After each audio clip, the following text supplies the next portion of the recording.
আসসালামু আলাইকুম, আমি তামিম মুর্শেদ, স্বাস্থ্য অর্থনীতি ইনস্টিটিউট 24-25 সেশন। আমার কোয়েশ্চেনটা এস এম ফরহাদ ভাইয়ের কাছে।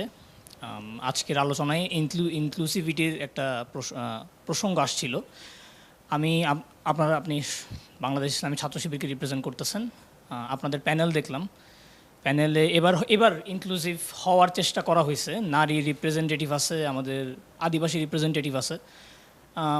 আপনারাও দাবি করতেছেন যে এবার একটা ইনক্লুসিভ প্যানেল হয়েছে, বাট আমি যে প্রশ্নটা করতে চাই যে আপনাদের কেন্দ্রীয় প্যানেল কতটুকু ইনক্লুসিভ, বা আপনাদের ডাকসু প্যানেলের ইনক্লুসিভিটিটা কি শুধুই ভোট নেওয়ার জন্য লোক দেখানো কিনা, এটা হচ্ছে। এরপর আরেকটা প্রশ্ন নিব আমি। আচ্ছা, আপনি করুন না ওখান থেকে। আসসালামু আলাইকুম, আমি মোহাম্মদ সোহেল, সমাজ কল্যাণ ও গবেষণা ইনস্টিটিউট, ঢাকা বিশ্ববিদ্যালয়। 2019 সালে আমরা সর্বশেষ ডাকসু দেখেছিলাম, সেখানে আমরা নুরুল হক নূরকে ভিপি নির্বাচিত করেছিলাম। কিন্তু পরবর্তী সময়ে আমরা দেখেছি ভিপি নূর বিভিন্ন সময় সরকার দলীয় আক্রমণ এবং ছাত্রলীগের আক্রমণের শিকার হয়েছিল, যার কারণে ক্যাম্পাসে উল্লেখযোগ্য কর্মকাণ্ড, উন্নয়ন কর্মকাণ্ড আমরা দেখতে পাইনি। ভিপি নূরের আমরা যে রুলটি দেখেছিলাম যে ক্যাম্পাসের জন্য কোনো উল্লেখযোগ্য ভূমিকা পালন করতে পারেনি, বা আমরা যে স্বপ্ন নিয়ে তাকে ভোট দিয়েছিলাম সেই স্বপ্ন বাস্তবায়ন করতে পারেনি। আপনাদের ক্ষেত্রেও কি সেটি হতে পারে কিনা? দুইটা প্রশ্ন আসছে, একটা হচ্ছে ইনক্লুসিভিটি। আমরা সংগঠনের ব্যাপারে এই রিপ্লাইগুলো বেশ আগে থেকে দেওয়ার চেষ্টা করেছি যে আমাদের সংগঠন আবার প্রত্যেকটা ক্লাস্টার কাজ করার জন্য আলাদা আলাদা সংগঠন আমরা মেনটেন করি, আবার সবগুলো মিউচুয়ালি কাজ করে। এটার কারণ হচ্ছে এটা এম্পাওয়ার করা হয়। আমি উদাহরণটা এভাবে দেই, ধরেন যে একটা সংগঠনের রিসেন্ট অনেকগুলো কমিটি হয়েছে, ছাত্রদলের কমিটি বা বেশগুলো সংগঠনের কমিটি। যখন আপনি সব ক্যাটাগরিকে একসাথে মার্জ করেন, একসাথে যখন এক জায়গায় মার্চ করেন, তখন এখানে ওই পাওয়ার প্র্যাকটিসের মধ্য দিয়ে পারস্পরিক যে প্র্যাকটিসে বা কম্পিটিশন, সেই কম্পিটিশনে স্বাভাবিকভাবে ডাইভার্স ক্যাটাগরির মানুষজন অনেক সময় কেউ বঞ্চিত হয়ে যায়।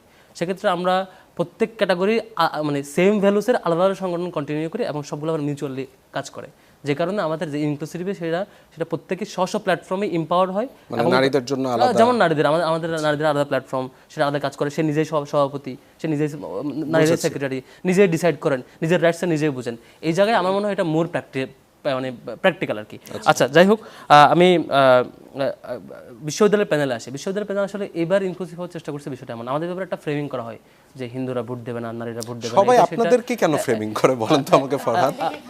ফ্রেমিং করার ওই যে মনে হয় যে মেন কম্পিটিটিভ সে হইতে পারে, তাকে একটু হিট করে ভোট মানে কমপে বোধ হয়। আমি একটু রিপ্লাইটা একটু অন্যভাবে দিই।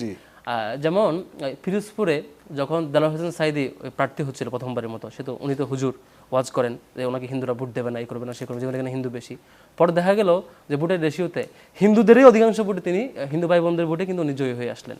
বিষয়টা হচ্ছে আসলে ইসলামকে যারা প্র্যাকটিস করে, তারা আসলে যারা বুঝে এবং প্র্যাকটিস করে, তারা ডাইভার্স ক্যাটাগরি মানুষের ম্যাক্সিমাম রাইটের ব্যাপারে সৎ থাকে এবং অনেস্ট থাকে। এই জিনিসটা যখন মানুষ বুঝতে পারে, হাইয়েস্ট রেসপন্স পায়।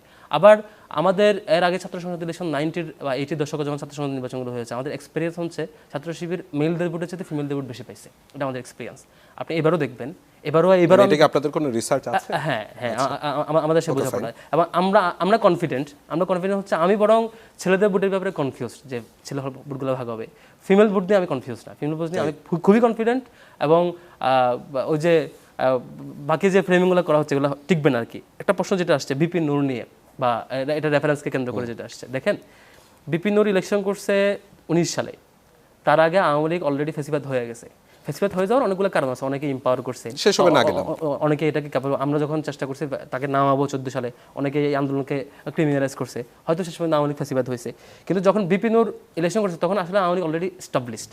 কিন্তু এখন যেটা হয়েছে 24 পরবর্তী, এখন কারো বাপদাদার ক্ষমতায় নাই, যতই ক্ষমতায় আসুক না কেন, যে আপনি নির্বাচিত প্রতিনিধিকে এখানে অ্যাটাক করবেন, এখানে কাজ করতে দিবেন না, এই ধরনের প্র্যাকটিক্যাল সুযোগ নাই। এবং আমার মনে হয় শিক্ষার্থীরা যাকে ভোট দিয়ে জিতাবে, তিনি যদি কোনো দলেরও না হয়, ইন্ডিভিজুয়াল ক্যারেক্টারও হয়, একদম তার কোনো যদি মানে আলাদা দলীয় পরিচয় না থাকে, কিচ্ছু না থাকে, তাও কোনো রাজনৈতিক সংগঠন কিংবা সরকারের এই সক্ষমতা থাকবে না বিশ্ববিদ্যালয়ের নির্বাচিত বিপিজিএসকে কাজ করতে দেবে না।